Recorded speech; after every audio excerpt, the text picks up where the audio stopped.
Jos sanoisin sinulle, että avioero pelasti henkeni, uskoisitko? Useimmat ihmiset ajattelevat, että ero tuo vain kipua, mutta minulle se oli vapauden alku. Anna minun kertoa, miten kaikki alkoi. Tarinani voi kuulostaa oudolta, mutta jokainen sana on totta. Tämä on se elämä, jota olen elänyt. Elämä, jonka luulin täydelliseksi ja joka melkein tuhosi minut.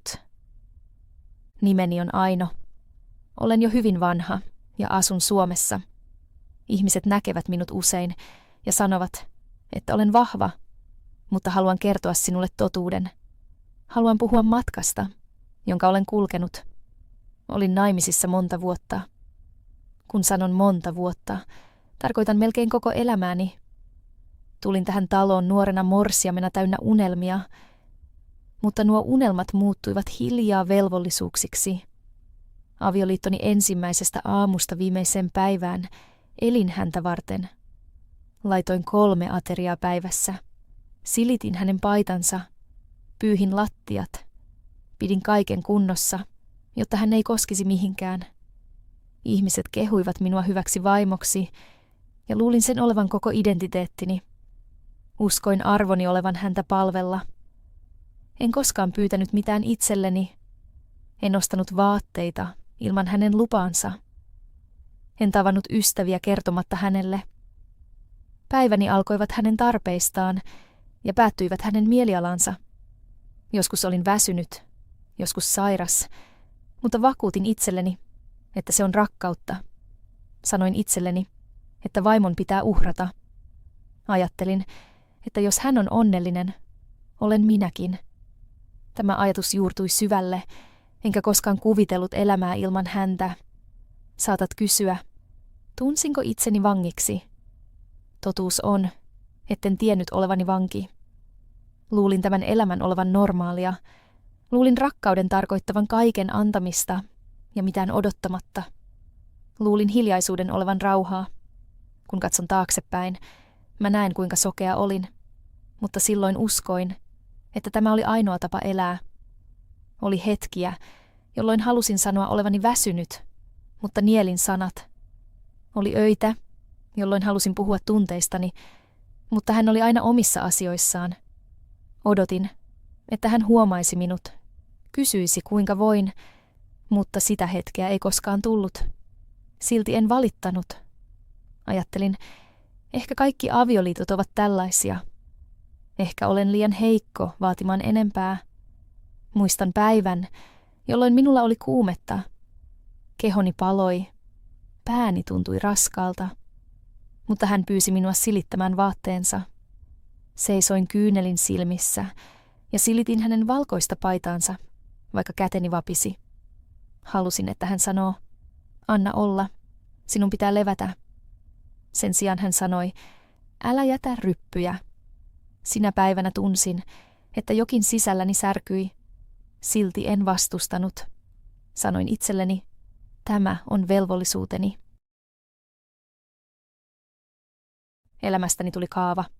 Herätä, laittaa ruokaa, siivota, tarjoilla, nukkua, päivä toisensa jälkeen. Kadotin itseni. Unohdin, mistä pidin, mitä halusin, mikä sai minut hymyilemään. Ulkopuoliset luulivat, että meillä oli täydellinen avioliitto. He sanoivat Kandö, katso häntä. Hän huolehtii hänestä niin hyvin. Hän on niin onnekas. Onni. Tämä sana iski minuun kuin veitsi. Syvällä sisälläni tunsin tyhjyyttä. Minulla ei ollut onnea. Olin hukassa, mutta pidin kiinni toivosta. Sanoin itselleni yhä uudelleen, jonain päivänä hän näkee, kuinka paljon häntä rakastan. Jonain päivänä hän kiittää minua. Odotin vuosia, mutta tuo päivä ei tullut. Sen sijaan tuli jotain muuta. Jotain, mikä käänsi elämäni ylösalaisin. Eräänä iltana hän istui pöydän ääressä. Hänen kasvonsa olivat vakavat, silmät kylmät. Luulin hänen olevan vihainen työstä. Kysyin hiljaa, haluaisiko hän kahvia. Hän pudisti päätään ja sanoi sanat, joita en uskonut kuulevani. Haluan eron. Ensin nauroin hermostuneesti. Luulin hänen vitsailevan, Miten hän saattoi sanoa niin monen vuoden jälkeen, mutta hänen ilmeensä ei muuttunut. Käteni vapisivat. Ääneni murtui. Anoen pyysin häntä. Sanoin, me voimme korjata tämän. Minä muutan tapani. Yritän vielä kovemmin. Olin valmis taipumaan vielä enemmän. Vaikka olin jo taipunut maahan asti, hän ei kuunnellut. Hän oli tehnyt päätöksensä. Hän sanoi haluavansa vapautensa. Hän sanoi olevansa väsynyt. Väsynyt. Nuo sanat tuntuivat myrkyltä. Väsynyt mistä? Olin antanut hänelle kaiken. Mitä hän vielä halusi? Sinä yönä itkin kuin lapsi. Pidin hänen kädestään kiinni. Pyysin häntä jäämään, mutta hän vetäytyi. Mies, jota varten olin elänyt jokaisen sekunnin, lähti, enkä voinut estää sitä. Tunsin, että koko maailmani romahtaa. Halusin huutaa, mutta ääntä ei tullut. Halusin juosta pois, mutta jalkani olivat raskaat. Se oli elämäni avuttomin hetki. Seuraavina päivinä yritin pysäyttää hänet. Laitoin hänen lempuruokiaan. Puhuin hänelle lempeästi. Rukoilin. Ajattelin, ehkä hän muuttaisi mielensä, mutta mikään ei auttanut. Paperit allekirjoitettiin. Avioliittoni päättyi muutamaan kynänvetoon. Näin heitettiin pois vuosikymmenten uhraukset. Tiedätkö, miltä tuntuu, kun koko elämä katoaa hetkessä? Se on kuin seisoisi ilman suojaa myrskyssä. Se on kuin hukkuisi, eikä kukaan ojentaisi kättä. Minusta tuntui juuri siltä. Nainen, joka oli antanut kaiken, seisoi nyt tyhjin käsin. Silti haluan kertoa sinulle jotakin. Tuo hetki, vaikka kivulias, oli myös todellisen tarinani alku. En tiennyt sitä silloin. Silloin näin vain pimeyden. Mutta elämällä oli suunnitelma minulle. Suunnitelma, jota en vielä nähnyt, mutta joka vapauttaisi minut jonain päivänä. Tässä alkaa matkani. Tämä on tarina siitä, miten menetin kaiken ja miten tuo menetys avasi oven elämään, jota en olisi voinut kuvitella. Muistan yhä yön, jolloin hän sanoi sen. Sanat löivät kuin isku. Risto katsoi minua ja sanoi haluavansa eron. Hänen äänensä oli tyyni, mutta maailmani romahti. Luulin, että tämä on paha uni. Luulin, että hän peruu sanansa, mutta ei. Hän katsoi minua kylmin silmin, ilman myötätuntoa. Anelin häntä. Sanoin hänelle, että voisin muuttua. Sanoin, että voisimme yrittää uudelleen. Lupasin ponnistella kovemmin. Lupasin luopua jopa vähästä omastani. Olin valmis menettämään kaiken, jos hän jäisi. Mutta mikään ei liikuttanut häntä. Hänen sydämensä oli kaukana. Pidin hänen käsiään ja itkin. Pyysin häntä muistamaan yhteiset vuotemme. Muistutin häntä kodista, jonka rakensimme. Muistutin häntä rakkaudesta, jonka annoin, mutta hän ei sanonut mitään toivoa antavaa. Hän sanoi vain olevansa väsynyt. Hän sanoi vain haluavansa rauhaa. En ymmärtänyt sitä. Miten rauha voi tarkoittaa minut jättää? Sinä yönä en saanut unta. Istuin sängyllä ja itkin, kunnes kehoni vapisi. Halusin huutaa, mutta ääntä ei tullut. Halusin paeta, mutta jalkani olivat heikot. Painoin kasvoni tyynyyn, joka kastui kyynelistä. Tunsin itseni lapseksi, joka menetti kaiken kerralla. Aamulla yritin uudestaan. Laitoin hänen lempiruokaansa. Hymyilin, kun hän astui sisään. Puhuin lempeästi toivoen, että hän pehmenisi, mutta hän söi hiljaa. Hän katsoi minua kuin en olisi olemassa. Sydämeni särkyi taas. Päiväkausia jatkoin yrityksiäni. Rukoilin yöllä. Anelin häntä aamulla. Sanoin, etten voisi elää ilman häntä, mutta hänen silmänsä kertoivat totuuden. Hänen sydämessään hän oli jo lähtenyt. Vain hänen kehonsa oli paikalla, ei rakkautensa. Eräänä iltana hän laski pöydälle paperit, avioeropaperit. Käteni vapisivat, kun koskin niitä. Pyysin häntä olemaan tekemättä sitä. Sanoin, että voisimme korjata kaiken, ja hän sanoi, että on liian myöhäistä. Hän sanoi, ettei mikään muuta mieltään. Rintani paloi. Luulin, etten saisi ilmaa. Yritin viivyttää asiaa. Sanoin tarvitsevani lisää aikaa. Hän sanoi, että voisin ottaa pari päivää, mutta se ei muuttaisi mitään. Hän oli varma. Hänen äänensä oli tyyni. Minun ääneni oli murtunut. Tunsin taistelevani sotaa, jota en voinut voittaa. Kun lopulta allekirjoitin paperit, se tuntui kuolemalta. Näin nimeni hänen nimensä vieressä, ikuisesti erossa. Kynä lipsui kädestäni, mutta kirjoitin silti. Kyyneleeni putosivat paperille. Halusin repiä sen, mutta oli myöhäistä. Vuosien avioliitto päättyi muutamaan viivaan. Sen jälkeen katselin, kun hän pakkasi tavaransa. Hän otti vaatteensa, kirjansa, kaikki. Seisoin nurkassa, enkä voinut liikkua. Jokainen esine laukussa tuntui osalta minua. Halusin huutaa, lopeta. Tämä on myös minun elämäni, mutta en sanonut mitään. Huulet eivät liikkuneet. Kun hän meni ovelle, seurasin häntä katseellani. Hän ei katsonut taakse. Hän ei pysähtynyt. Hän lähti kuin olisin tyhjää. Ovi sulkeutui, ja tuon äänen myötä maailmani romahti. Kaaduin lattialle ja itkin, kunnes en saanut henkeä. Tunsin, kuin sieluni olisi revitty irti. Seuraavat päivät olivat vielä pahempia. Kuljin kuin haamu talossa. Kosketin hänen paitojaan, jotka roikkuivat yhä kaapissa. Haistoin niitä ja itkin. Istuin pöydän ääressä ja tuijotin tyhjää tuolia. Keitin kahvia ja kaadoin vahingossa 2 kuppia. Silloin muistin, ettei hän ollut enää täällä. Kipu oli terävä. Ihmiset soittivat minulle. Jotkut antoivat neuvoja. Jotkut sanoivat, että minun pitää jatkaa eteenpäin. Jotkut sanoivat, että olen nyt vapaa. Heidän sanansa särkivät minua lisää. He eivät tunteneet sydäntäni. He eivät tienneet, että olin antanut hänelle koko elämäni. Ilman häntä tunsin itseni arvottomaksi. Yöt olivat pahimpia. Makasin sängyssä ja tuijotin tyhjää paikkaa vierelläni. Halasin tyynyä ja kuvittelin sen olevan hän. Suljin silmät ja toivoin herääväni ja huomaavani kaiken olleen unta. Mutta joka aamu todellisuus palasi. Hän oli poissa. Syytin itseäni. Kysyin, mitä tein väärin. Enkö rakastanut häntä tarpeeksi? Enkö ollut tarpeeksi kiltti? Etsin vastauksia, mutta niitä ei ollut. Totuus oli yksinkertainen. Hän halusi lähteä. Hän oli päättänyt lähteä. En voinut tehdä mitään. Luulin, että tarinani päättyi sinä päivänä. Luulin viettäväni loppuelämäni pimeydessä. Mutta olin väärässä. Elämällä oli toiset suunnitelmat minulle. En vain vielä nähnyt niitä. Mutta jokin uusi odotti minua. Päivä, jolloin maailmani romahti. Oli päivä, jolloin uusi tarinani alkoi.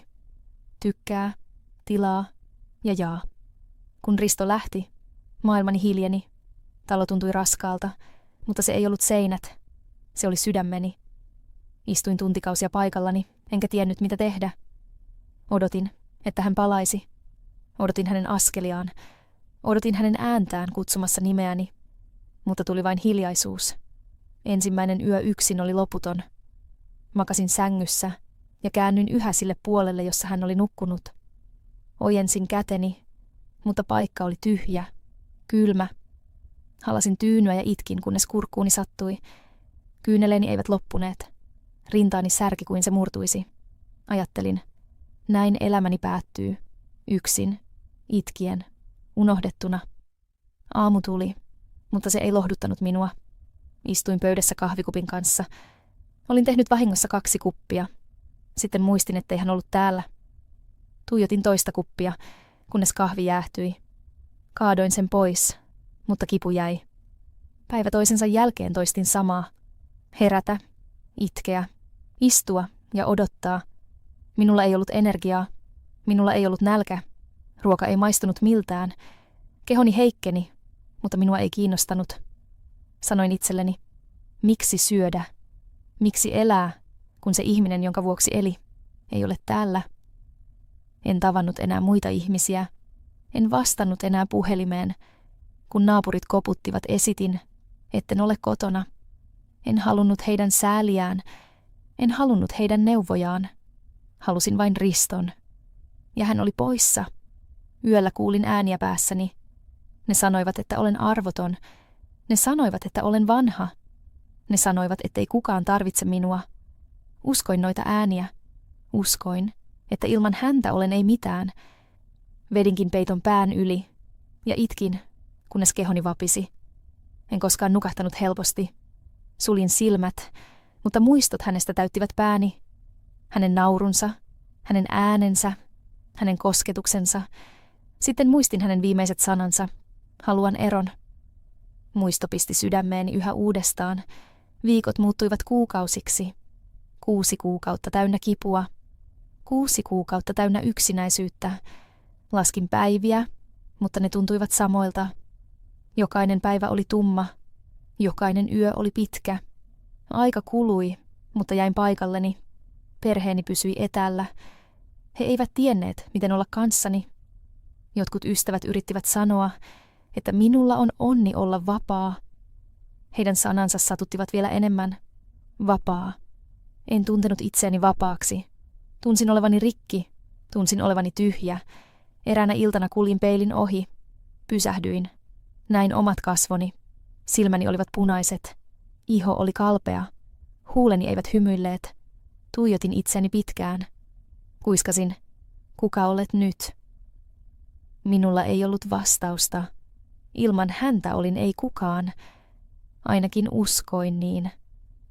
Mutta jopa synkimpinä öinä pieni ääni sisälläni kieltäytyi vaikenemasta.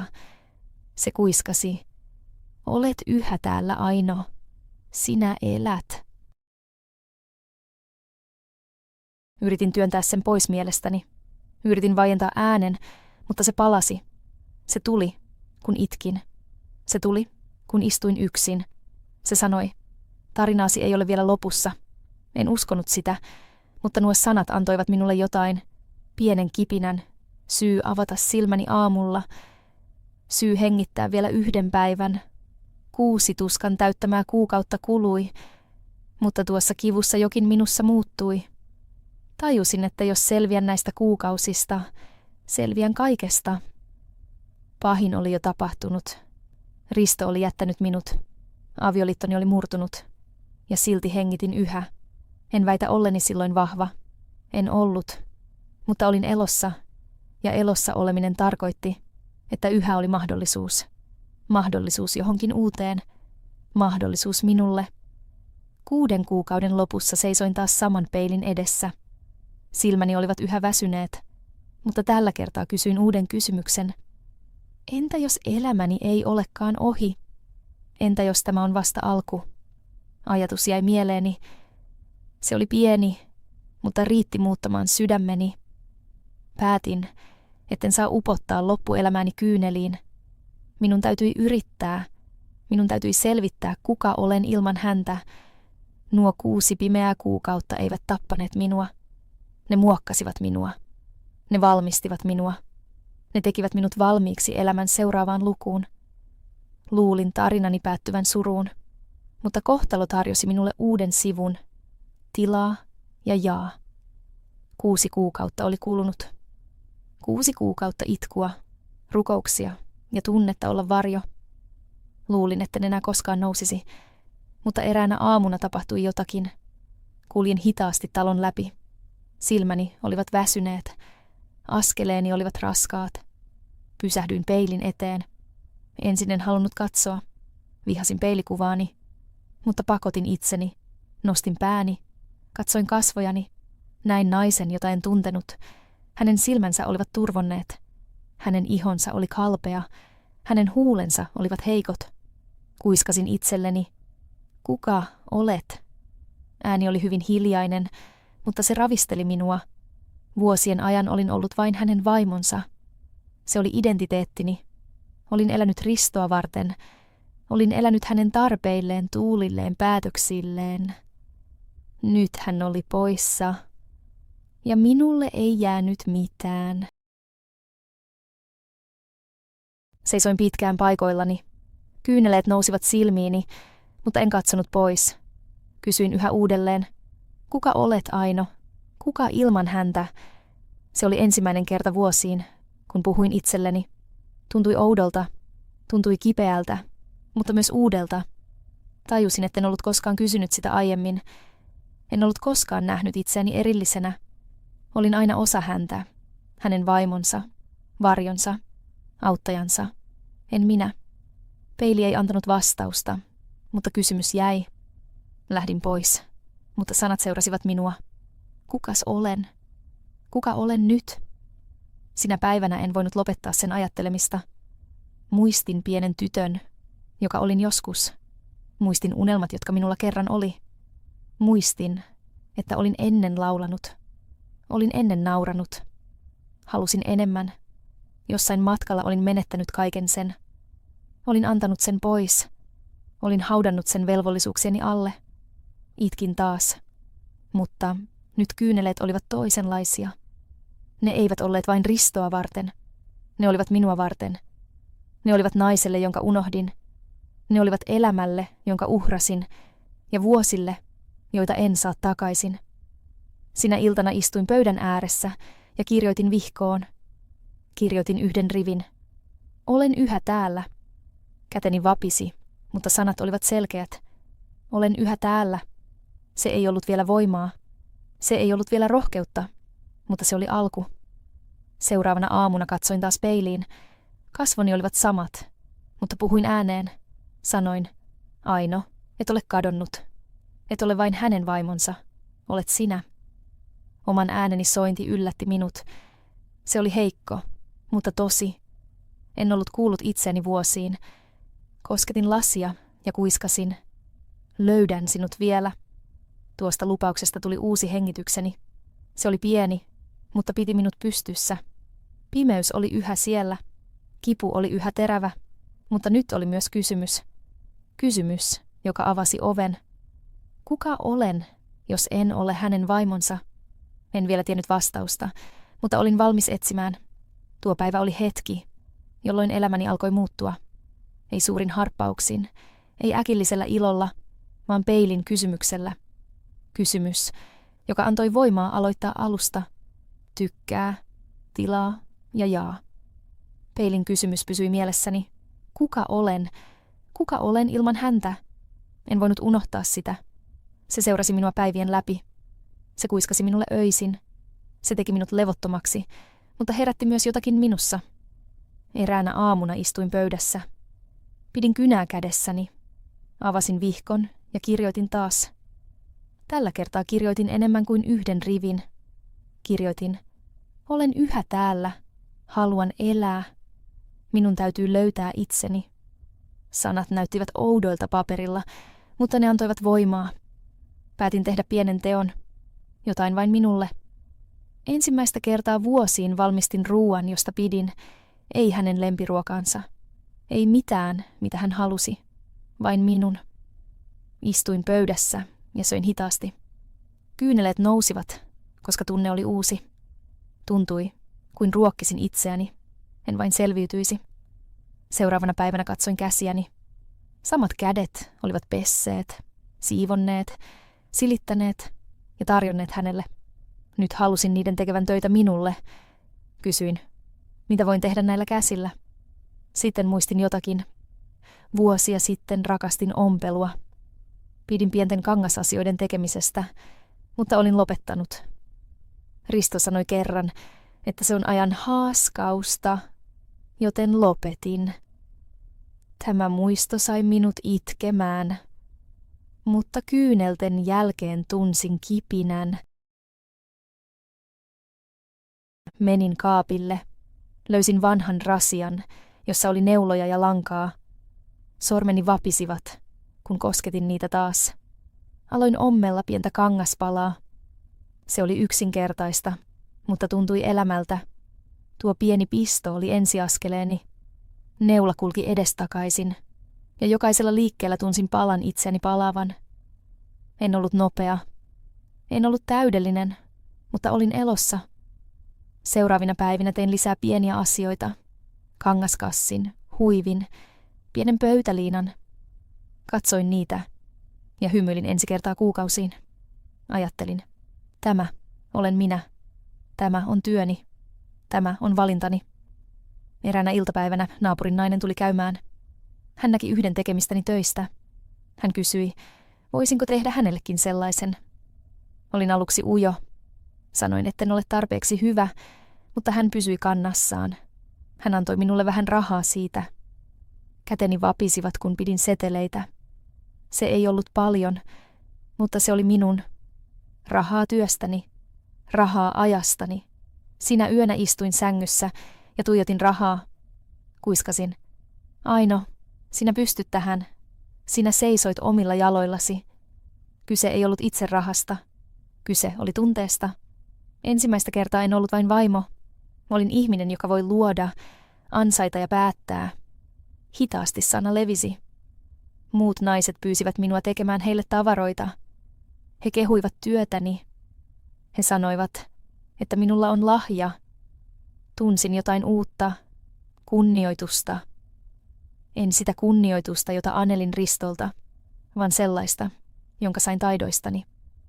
Joka kerta, kun työskentelin käsilläni, tunsin keveyttä. Joka kerta, kun joku hymyili luomuksilleni, tunsin tulevani nähdyksi. Joka kerta, kun ansaitsin vähän rahaa, mä tunsin vapautta. Mutta kyse ei ollut vain ompelusta. Kyse oli ajasta. Vuosien ajan aikani ei ollut minun. Jokainen tunti kuului hänelle. Nyt, vaikka olin yksin, nuo tunnit olivat minun. Sain käyttää ne, miten halusin. Tämä vapaus pelotti ensin, mutta toi sitten rauhan. Ymmärsin, etten enää tarvitse arvoa anoen. Voin antaa arvon itselleni. Voin päättää, mikä on tärkeää. Voin päättää, mitä mä haluan tehdä. Se ei ollut helppoa. Itkin yhä öisin. Kaipasin häntä joskus vielä. Tunsin yhä hylkäämisen kivun. Mutta tunsin myös, kuinka jokin uusi kasvoi sisälläni. Voimaa, toivoa, vapautta. Eräänä iltana katsoin taas peiliin. Kosketin lasia ja kuiskasin. Löydät itsesi, Aino. Olet enemmän kuin hänen vaimonsa. Olet sinä.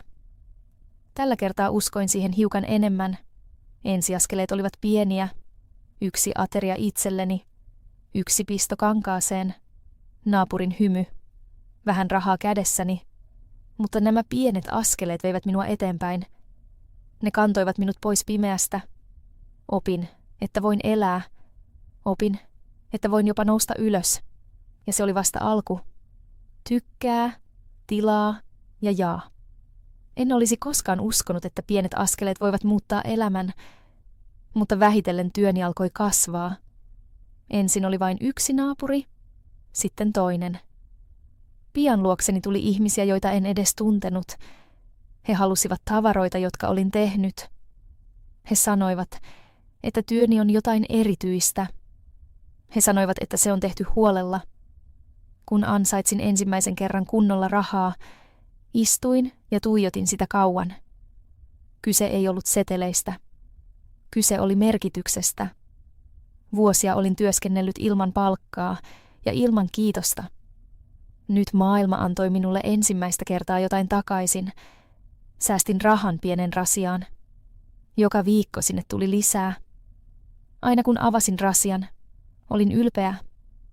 Se oli todiste, että pystyin seisomaan omilla jaloillani. Todiste, etten ollut enää avuton. Todiste, että pystyin elämään ilman häntä. Tilauksia tuli yhä lisää. Aloin työskennellä pidempään, mutta se ei tuntunut orjuudelta. Se tuntui kutsumukselta. Jokainen pisto oli minun. Jokainen malli oli minun. Jokainen työ kantoi osan minusta. Kun ihmiset hymyilivät ja kehuivat työtäni, tunsin itseni eläväksi. Käytin rahat ostaakseni lisää materiaalia ja parempia työkaluja. Sijoitin itseeni, jotain mitä en ollut ennen tehnyt. Jokaisella askeleella yritykseni kasvoi. Jokaisella askeleella itseluottamukseni kasvoi. Pian tienasin enemmän kuin olin koskaan kuvitellut. Säästöni kasvoivat. Maksoin laskut ilman pelkoa. Ostin tavaroita kysymättä lupaa. Tunsin voiman, jota en ollut ennen tuntenut. Vapauden voiman, Mutta paras asia ei ollut vain raha. Se oli kunnioitus. Alueen naiset tulivat luokseni. He kysyivät, miten olin aloittanut. He kysyivät, miten olin jatkanut. He sanoivat, että olin heille inspiraatio. Katsoin heitä ja hymyilin kyyneleet silmissä. Minä, Aino, joka kerran luulin elämän loppuneen, annoin nyt toivoa muille. Aloin auttaa ihmisiä. Annoin vähän varaa omaaville naisille ilmaisia töitä. Jaoin osan tuloistani perheille, joilla oli vaikeaa. Kuuntelin heidän huoliaan ja kerroin heille tarinani. Sanoin, jos minä pystyn, sinäkin pystyt. Mitä enemmän annoin, sitä rikkaammaksi tunsin itseni. En vain rahallisesti, vaan myös hengessä. En ollut enää tyhjä. Olin täynnä merkitystä, täynnä elämää. Eräänä päivänä paikallislehti kirjoitti minusta. He kutsuivat minua rohkeaksi naiseksi. He kertoivat, kuinka rakensin itseni uudelleen eron jälkeen. Kun luin artikkelin, itkin. En surusta, vaan siksi, että elämäni, joka kerran tuntui arvottomalta, oli nyt arvokas muiden silmissä. Pian minut kutsuttiin puhumaan ryhmille. Seisoin naisten edessä, jotka olivat menettäneet toivonsa. Kerroin heille tarinani. Kerroin heille kivusta, öiden kyynelistä, peilistä, joka kysyi kuka olen. Ja kerroin heille pienistä askeleista, ensimmäisestä pistosta, ensimmäisestä ompeleesta, ensimmäisestä hymystä. He kuuntelivat minua avoimin sydämin. Jotkut itkivät kanssani, toiset hallasivat minua jälkeenpäin. He sanoivat, että sanani antoivat heille voimaa. Silloin ymmärsin, että tarinani ei ollut vain minun. Se oli lahja muille. Rikkautta on monenlaista. Rahaa, kunnioitusta, vapautta, rauhaa. Minulla oli nyt ne kaikki. Ei hänen vuokseen, ei kenenkään toisen, vaan koska päätin nousta, koska päätin elää. Silti oli hetkiä, jolloin muistin kivun. Mutta nuo muistot eivät hallinneet minua enää, niistä tuli polttoainetta. Ne muistuttivat minua siitä, kuinka pitkälle olin tullut. En ollut enää nainen, joka kerjäsi rakkautta. En ollut enää vaimo, joka eli pelossa tulla jätetyksi. Olin Aino, vahva, itsenäinen, vapaa. Kun katsoin nyt peiliin, en kysynyt enää, kuka olet? Tiesin vastauksen. Hymyilin ja sanoin, olet riittävä, olet enemmän kuin riittävä. Menestys oli muuttanut elämäni. Vielä enemmän vapaus oli antanut minulle rauhan. En elänyt enää pimeydessä. Elin valossa, jonka olin itse luonut. Ja se oli vasta alku. En ollut enää nainen, joka itki joka yö. En ollut enää nainen, joka eli hiljaisuudessa. Olin löytänyt itseni. Olin rakentanut jotain omaa. Ihmiset kunnioittivat minua. Naiset pitivät minua esikuvana. Minulla oli varallisuutta. Minulla oli vapautta. Ja minulla oli rauha. Sitten, eräänä iltana, tapahtui jotain, mitä en uskonut tapahtuvan uudelleen. Risto tuli takaisin. Istuin pöydässä, kun kuulin koputuksen. Sydämeni pysähtyi hetkeksi. Kun avasin oven, näin hänet. Mies, joka oli jättänyt minut. Mies, joka oli murtanut minut. Seisoi siinä. Hänen hiuksensa olivat harmaammat. Hänen kasvonsa näyttivät väsyneiltä, mutta hänen silmänsä olivat erilaiset. Tällä kertaa ne eivät olleet kylmät. Ne etsivät. Jähmetyin hetkeksi. Käteni vapisivat. Hengitykseni pysähtyi. Muistot palasivat. Yöt täynnä kyyneliä. Päivät täynnä yksinäisyyttä.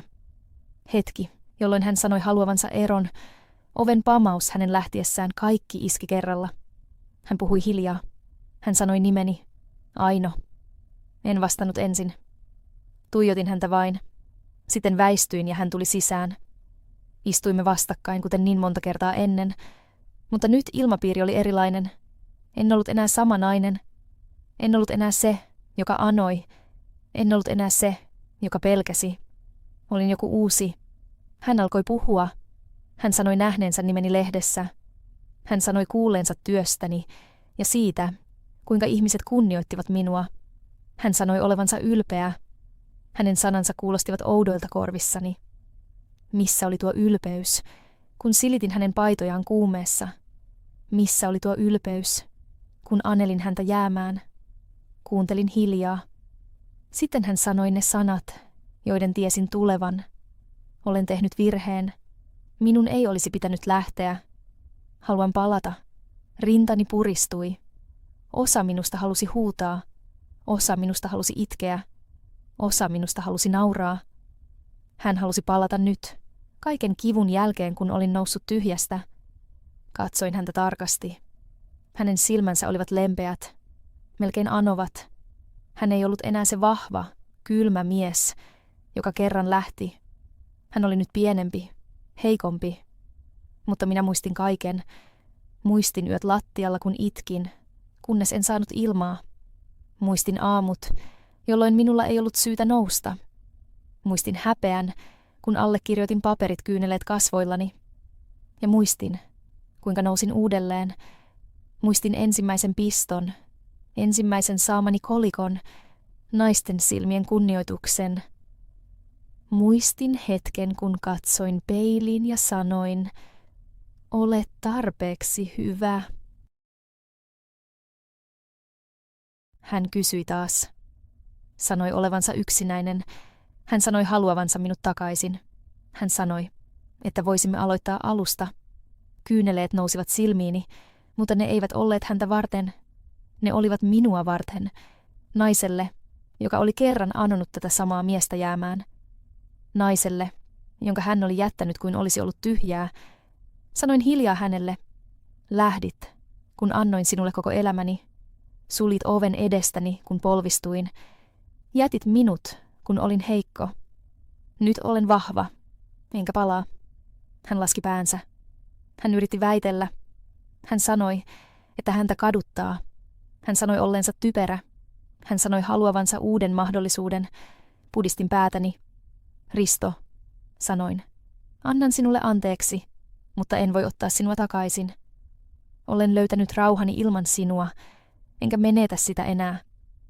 Huoneessa oli hiljaista. Hän katsoi minua ja näki silmistäni totuuden. Päätökseni oli lopullinen. Nainen, joka kerran eli häntä varten, ei ollut enää olemassa. Hän lähti sinä yönä taas, mutta tällä kertaa en kaatunut lattialle. En itkenyt, kunnes hengitys loppui. En anonut. Seisoin suorana. Katsoin, kun hän käveli pois. En tuntenut pelkoa. Tunsin itseni vapaaksi. Kun ovi sulkeutui, mä käännyin peilin puoleen. Katsoin heijastustani. Hymyilin kyynelten läpi. Kuiskasin. Aino, onnistuit. Valitsit itsesi. Silloin ymmärsin totuuden. Avioero ei ollut tuhonnut minua. Se oli pelastanut minut. Se oli antanut minulle toisen mahdollisuuden. Ja kun menneisyys koputti ovelle, olin tarpeeksi vahva sanoakseni ei. Tykkää, tilaa ja jaa. Kun Risto lähti toisen kerran, en itkenyt. En kaatunut lattialle. En kerjännyt. Seisoin paikallani ja tunsin sisälläni oudon rauhan. Se ei ollut vihaa. Se ei ollut iloa. Se oli rauhaa. Vuosia olin uskonut, että hän oli koko maailmani. Vuosia olin ajatellut, että elämäni loppuisi ilman häntä. Mutta nyt, kun ovi sulkeutui hänen takanaan, tiesin totuuden. En tarvinnut häntä. En tarvinnut hänen lupaa, läsnäoloa tai rakkautta ollakseni olemassa. Olin löytänyt itseni, ja se riitti. Menin peilin luo, kuten niin monta kertaa ennen. Katsoin naista, joka seisoi siellä. Hänen silmänsä olivat nyt voimakkaammat. Hänen huulillaan oli pieni hymy. Hänen hartiansa olivat suorina. Kuiskasin itselleni. Onnistuit, Aino. Selvisit. Kasvoit. Valitsit itsesi. Kivun muistot elivät yhä minussa. Ne eivät koskaan katoa kokonaan. Mutta ne eivät enää hallinneet minua. Ne olivat osa tarinaani, mutta eivät koko tarina. Ne olivat varjoja, jotka saivat valoni loistamaan kirkkaammin. Mietin Riston sanoja. Hän sanoi, että hänellä on ikävä. Hän sanoi haluavansa takaisin. Vuosia sitten olisin antanut kaiken kuullakseni nuo sanat. Olisin heittäytynyt hänen jalkoihinsa. Olisin kiittänyt häntä pelkästä läsnäolosta. Mutta nyt nuo sanat eivät merkinneet minulle mitään. Ne tulivat liian myöhään. Sydämessäni annoin hänelle anteeksi, en hänen vuokseen, vaan itseni vuoksi. En halunnut kantaa vihaa, en halunnut kantaa suuttumusta. Halusin rauhaa. Ja rauha tulee vain, kun päästään irti. Niinpä päästin irti. Päästin irti vuosista, jotka olin antanut pois. Päästin irti öistä, jolloin itkin. Päästin irti naisesta, joka piti itseään arvottomana. Sulin tämän luvun ilman katkeruutta, ilman katumusta, arvokkaasti. Seisoin ikkunassa ja kuiskasin. Kiitos, elämä. Kiitos, että mursit minut. Kiitos, että opetit minulle, että olen enemmän kuin menetykseni. Kiitos, että annoit minulle toisen mahdollisuuden. Seuraavina päivinä työskentelin kuten ennen. Autoin naisia, jotka tulivat hakemaan neuvoa. Kerroin heille tarinani. Sanoin heille totuuden, että kipu voi murtaa, mutta voi myös vahvistaa. Että rakkaus voi satuttaa, mutta itsensä rakastaminen voi parantaa. Että avioero ei aina ole loppu. Joskus se on alku. Näin toivoa heidän silmissään. Jotkut heistä olivat siellä, missä minä olin ollut. Itkivät hiljaa, anoivat rakkautta, tunsivat itsensä näkymättömiksi. Sanoin heille, te ette ole näkymättömiä. Te riitätte. Te voitte nousta. Ja kun he uskoivat edes vähän, tunsin tavoitteeni lähestyvän. En elänyt enää menneisyydessä. En odottanut enää, että Risto palaisi. Elin nykyhetkessä. Elin itselleni ja muille, joiden piti nähdä, että parantuminen on mahdollista. Eräänä aamuna heräsin ja hymyilin ilman syytä. Sellaista ei ollut tapahtunut vuosiin. En hymyillyt toisen ihmisen vuoksi. Hymyilin, koska elin, koska olin vapaa, koska olin oma itseni. Minulla oli nyt varallisuutta. Minulla oli kunnioitusta. Minulla oli nimi, jonka ihmiset tunsivat. Mutta mikään niistä ei ollut todellinen aarteeni. Todellinen aarteeni oli rauha. Sellainen rauha, jota kukaan ei voi viedä. Sellainen rauha syntyy, kun valitsee itsensä. Tuona päivänä ymmärsin jotain. Avioero ei ollut pilannut elämääni. Se oli antanut minulle elämäni takaisin. Se antoi minulle mahdollisuuden alkaa alusta tässä iässä.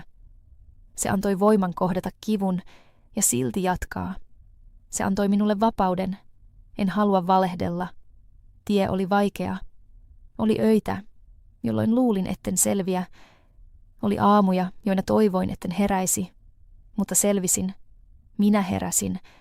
Ja jokainen askel, jokainen kyynel, jokainen pieni rohkea teko johti minut rauhaan. Kun nyt istun ihmisten kanssa, en peitä tarinaani. Kerron sen avoimesti. Kerron heille kivusta, menetyksestä, kyynelten öistä. Ja sitten kerron vapaudesta, ilosta ja rauhasta, joka seurasi. Haluan heidän tietävän, että se on mahdollista, että elämä ei lopu, kun rakkaus loppuu. Joskus ihmiset kysyvät minulta, ottaisinko Riston takaisin. Hymyilen ja sanon, annoin hänelle kerran elämäni. Nyt tämä elämä on minun, ja se on totuus. En vihaa häntä, en toivo hänelle pahaa, mutta polkuni on nyt toinen. Sydämeni on vapaa. Sieluni on tyyni. Valitsen rauhan enkä menneisyyttä. Kun nyt katson auringon nousua, kuiskaan kiitosrukouksen. En siitä, mitä menetin, vaan siitä, mitä sain.